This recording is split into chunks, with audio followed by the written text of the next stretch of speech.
And we're back. So this is everything I got for the month of November 2023. October usually is the biggest month of the year, but November is easily the biggest box I've received all year.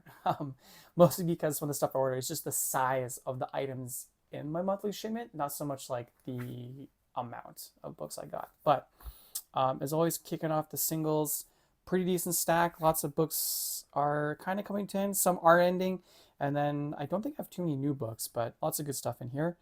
Um, so issue 5, The Big Game. This is Mark Miller's big crossover book that kind of has, I shouldn't say kind of, everything he's written outside of Marvel is all in this big crossover. So this kind of wraps it up. I mentioned before, I was kind of hoping it'd be kind of interesting to see like a big company-wide crossover this end with a big status change. But this one doesn't quite end with that. So the last issue ended with Wesley Gibson and the fraternity being confronted by these alien forces from thousands of years ago to come forward in time to take over. And then basically what happens is Hit Girl steals the time machine they used, goes back in time a few days, and prevents a bunch of people from being killed, and then starts to band the heroes together so that when the events of the enemies, Wesley Gibson and these aliens about to fight, all the heroes are still alive. She's basically been able to save everybody. What also happens is the magic users from the magic order, who are not supposed to get involved in these sort of things, they just run into Kick-Ass, and they just start chatting with them essentially and be like, hey, don't feel bad, like you're still a hero. And he basically is like, oh yeah, they're fighting like a sorcerer from another universe. He's like, oh, magic? Cool, we're in. So they join up now. They open up like a universal portal that all the heroes from Jupiter's Legacy show up. Yeah, it's kind of insane. Oh, and Kick-Ass gets real powers. He gets a suit just like, um, I'm trying to think of the superheroes. They're all named after countries. I can't remember their names, but he basically becomes a superhero. Dave becomes a superhero finally. It all ends. They defeat Wesley, and yeah, the world is saved. Everyone knows the fraternity have been in control of things. Everything's out in the limelight. The ambassadors, that's what the superheroes from each country, they call the ambassadors. He goes from being Kick-Ass to representing the United States, which is kind of cool. So I would assume we maybe see a sequel to that series, but yeah, kind of wraps things up nicely like any big crossover. The only thing I didn't get is at the end, Wesley gets killed in this. He like wakes up in kind of like Valhalla or something, but yeah, yeah. So it was fine. It was a fun book. It was kind of interesting to see all that stuff, but then again, everything is back to the status quo, as cliche as that is. So no one really is dead, and except for the fraternity. So yeah, maybe that's a way of Mark Miller trying to get past what the internet would call his edgelords phase, which he still kind of does some of that stuff. But I enjoyed it. It was kind of a nice reveal when I finished the Nemesis sequel, and then it was like, oh no, this is a tie into actually the fraternity. I was like, okay, now I kind of have to read the big game, and I'm kind of glad I read it. It was a fun book. So moving on, Peach Momoko did a Star Wars book for Marvel. This is actually really good. I really like Peach Momoko's art, and this whole thing, there's no dialogue. It's just a story. You get a little description of who the main characters are in the beginning. I'm trying to get that page. So you just get like the description of the four main characters that show up, and it's literally just about one interaction between them all. The art is gorgeous. It's Peach Momoko, so you know that's easy. But this it's nice. It was really cool, really interesting. Kind of takes place after the Empire and the Sith have fallen, and yeah, some cool stuff happens. I would like to read more about this, but the next three Visions, usually they're kind of like one and done stories. So, but I like that as well. Moving on, the Immortal Thor. So Thor's gotta fight Tyrannos. I always forget that elder god's name.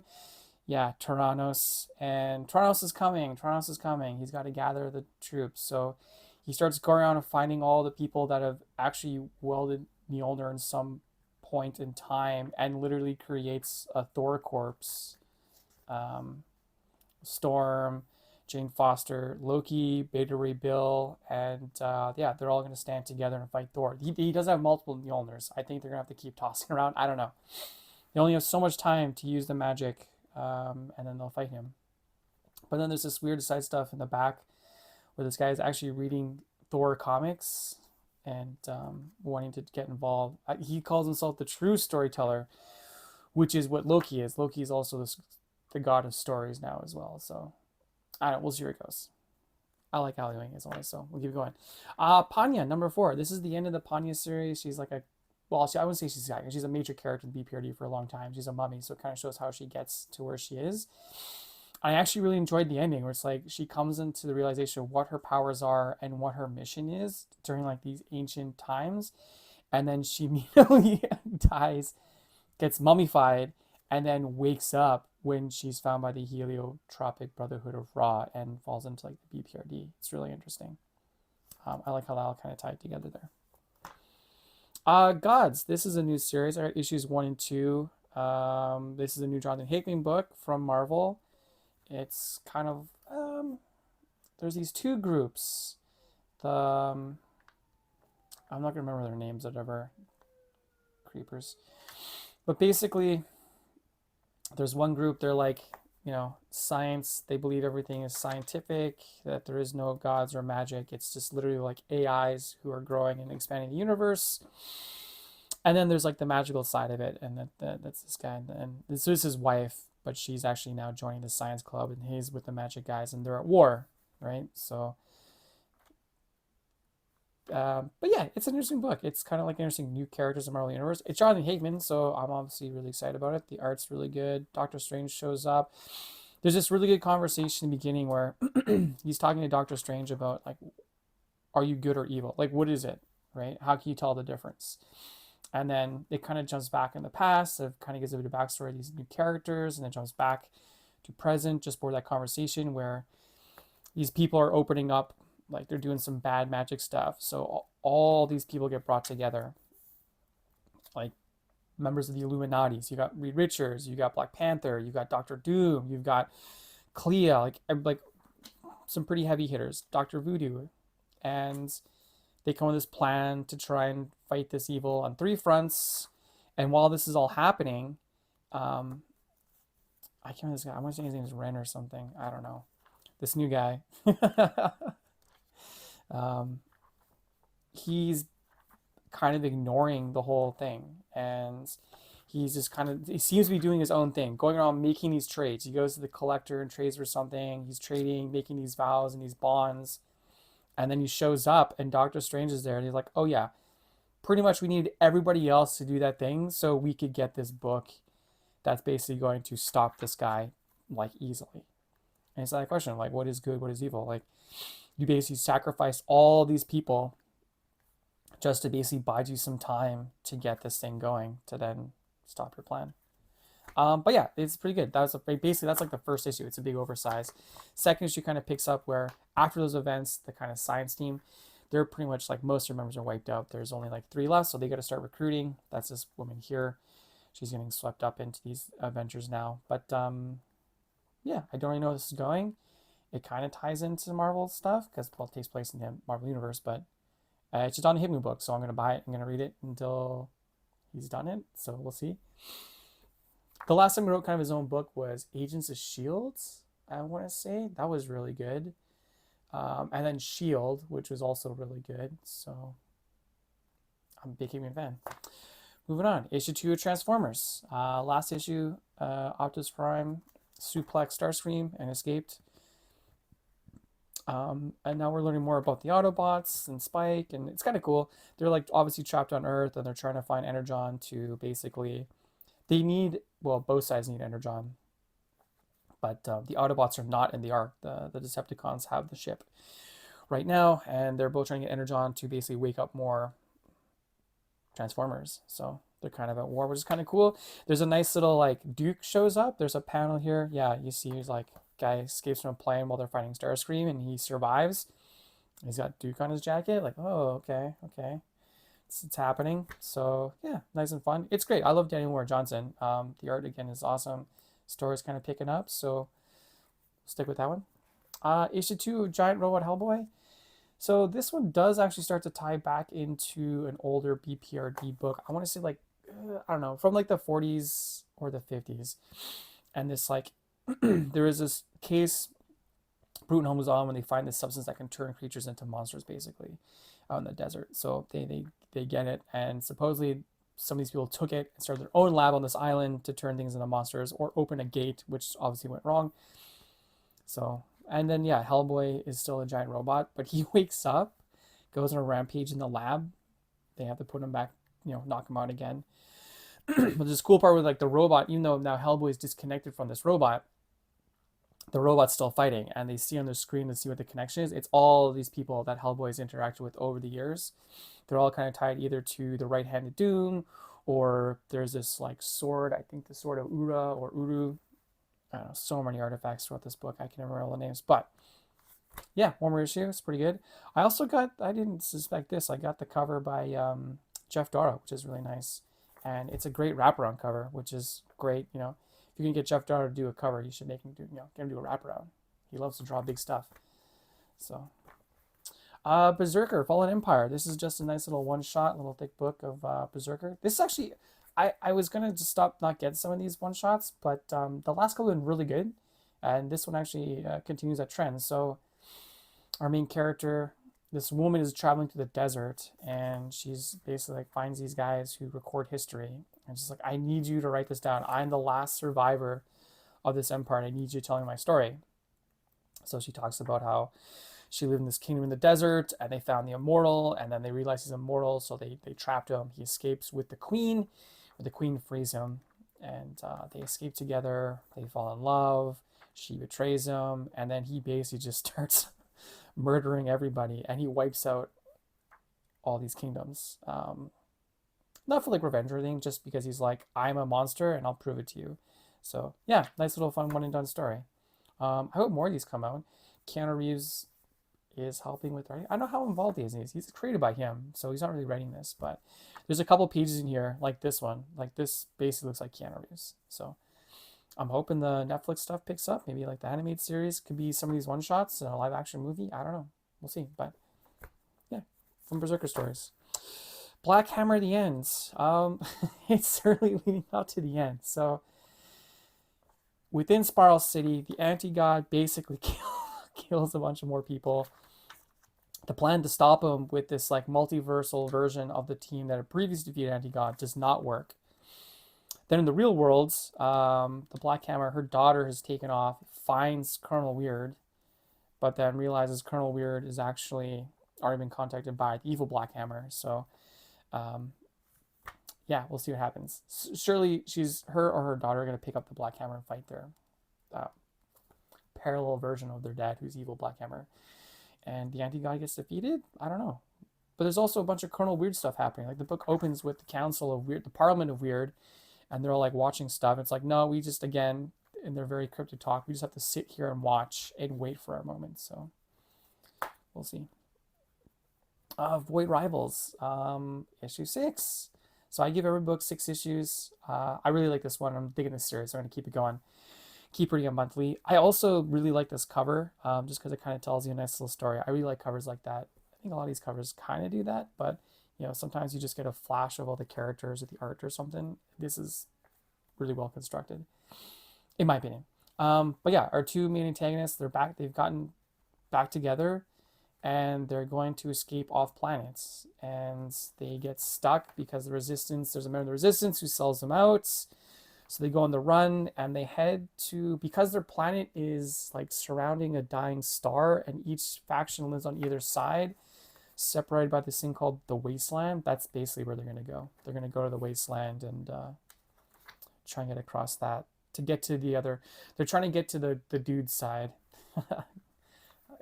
Again, really bad at remembering everybody's names in these books when you read so many books at one time. But yeah, again, still really liking it. It's kind of picking up, and I'm curious. I don't know. Yeah, I'm curious how long this book goes. I think it'll go for a while, but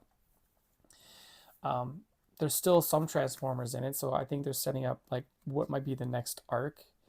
The ship that the two antagonists left on got brought in front of the Centicons? I don't know what these things are called.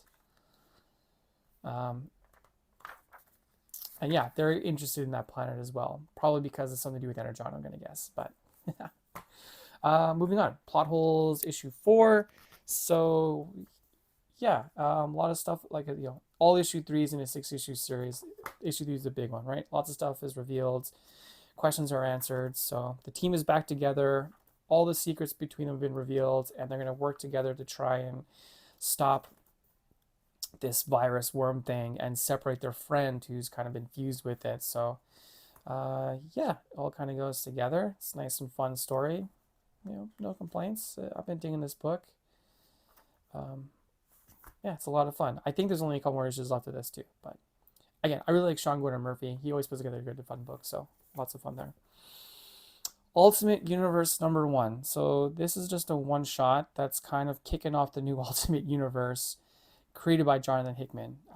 This picks up exactly where the last Ultimate book that Jonathan put together. So it takes place a couple weeks after, as a front page here. 2 weeks ago, the city that the Maker was inside is sealed, and I guess you can call him Doctor Doom, but Reed Richards and Iron Lad, who's Tony Stark, are basically know how the world has actually been, the truth has been revealed. So they're trying to free heroes. So the book starts off, they go to Asgard to free Thor, who's been trapped because Loki, in part of a duel with the Maker, became king of Asgard. The Maker helped Loki kill Odin, and he took over. They go to claim his hammer. Sif is the warden. They get into a fight with Sif, and he takes off. Fun stuff. So they're trying to get basically back into the city, the three of them, because they know the Maker. They also see Captain America, but they can't free him because they don't quite know how to get him on the ice without him dying or hurting him. So, I'm sure that'll come up later. But the interesting thing is that Reed reveals that, obviously working with the Maker with these years, he knows that he's got a bunch of his files, and reveals like the heroes are not dead. Some are dead, some aren't, and really just stop the events to cause them that basically force them to become heroes. The Maker has a lot of that stuff stored, so they go and find these pillars, these tubes that contain the objects that are needed. Like you find out basically the spider that bit Spider-Man is not dead or killed. The Maker just caught it. It appears that Thor dies. He fights Captain Britain and gets stabbed. They escape with one of the tubes full of stuff, which is cool. But then Captain Britain talks to these rulers of the world, the secret rulers, and they basically use a weapon created by Howard Stark to blast or destroy part of New York and blame it on Tony, setting up to be the villain. So honestly, there's a lot. I'm just kind of scratching the surface. This is a really cool take on the Marvel Universe, and especially, I guess, it's not a continuation of the Ultimate Universe. It's a new Ultimate Universe. But it's a really cool take. I'm really digging it. The next books, though, are like Spider-Man's up next. That comes out pretty soon. Then Black Panther, and then Ultimate X-Men. And Ultimate X-Men focuses more on armor, like not your traditional X-Men cast as you would think. Kind of interesting. But there's no like Avengers book, so I'm kind of curious, like, where does the stuff with Tony Stark and good Doctor Doom, like / Reed Richards, continue? I'm sure an Avengers book will pick up at some point, or maybe they're kind of operating in the shadows to get heroes to rise up, and that kind of stuff. Well, we'll see. Very exciting stuff, though. More Usagi Yojimbo. This is part 2 of the new stories he's doing at Dark Horse. Just some fun stuff, villains taking over gangs, Usagi fighting ghosts in the forest as he does. But yeah, just some good stuff. I love Usagi Yojimbo. No complaints. Everyone should be reading Usagi Yojimbo. I Hate Fairyland the unbelievable, unfortunately, mostly unreadable, and nearly unpublishable Untold Tales of I Hate Fairylands. I think this is 6 issues, but either way, still love these little short stories in between. There's one kind of a Mad Max one, which kind of feels like it takes place inside of a video game that's really fun. But then there's one in the back where Gert is part of public, community service. She becomes a judge for killing the previous judge. And this really cute bear is on trial for killing this monster's family. The gag is like, well, why did you kill his friend? It's like, oh, because he looked at me funny. And then it ends with them both looking at Gert funny. And then, she does her Gert thing. So, yeah, really good. I really like these kind of side stories. Really fun book. Again, if it's more than 6 issues, like, you can kind of just keep getting people to kind of chime in and write these little side stories. It'd be fun. They're great. And then, yeah, Sacrificers issue 4. That's a fun issue. Rick Remender's doing a great job. I'm digging the art. Like, Max Fiumara is killing it on the art. There's a shot here of the parents of one of the main characters, this like bluebird guy who got taken. He's one of the ones who's sacrificed, and his dad is like trying to understand like what he did. He's like, just a gorgeous little page leading up to this shot here. But all the rich people, they're drinking this blue elixir that's made from the joy of the kids who were sacrificed, and this woman who's kind of like the moon to the sun god, she's like, this is all BS, and she smashes her glass and walks away because she's like, we're just fighting the inevitable. Like, we're all gonna grow old. Like, why are we doing this? We're parasites. She leaves, and there's like, whatever. Toast to her as a stab, and then they all obviously get younger from drinking the joy of children. But yeah, the young woman who's kind of the daughter of this sun and moon gods, obviously not happy of what's happening, finding out the truth. So she chases after the guy who's like, I make this elixir. So that's where she steals a bunch of stuff for her dad, and things are going to get kicking off, I guess, now, right? She's going to meet up with the other characters, and we'll see where it goes. But yeah, really lots of fun. Again, I really like Rick Remender, and like I said, Max Fiumara is just killing on the art. So then last issue, it's like an oversized. It's from this new group called Distillery. It's a bunch of creators working together to publish their own stuff, which is really cool. It's a book by Becky Cloonan and Tula Lotte. I like both those are creators separately, so they're working together, both writing this and drawing this. So the art kind of swaps between both Tule's art and Becky Cloonan's art as well. Yeah, it's a really interesting kind of bedtime story.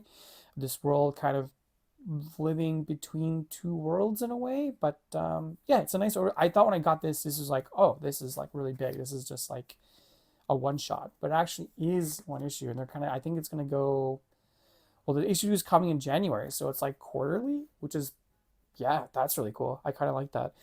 You get a nice prestige formatted book 3 times a year, 4 times a year, I guess. Sorry, quarterly's 4 times. Kind of curious to see where that goes. I'm always really interested in just new ways that people are publishing books. Like, I have nothing wrong with like single monthly issues, but you're gonna get to a point where I don't know. I find when you're more in control of what you're doing, you can try and do more interesting things, right? I don't think anything like Soma can be published at obviously Marvel and DC, but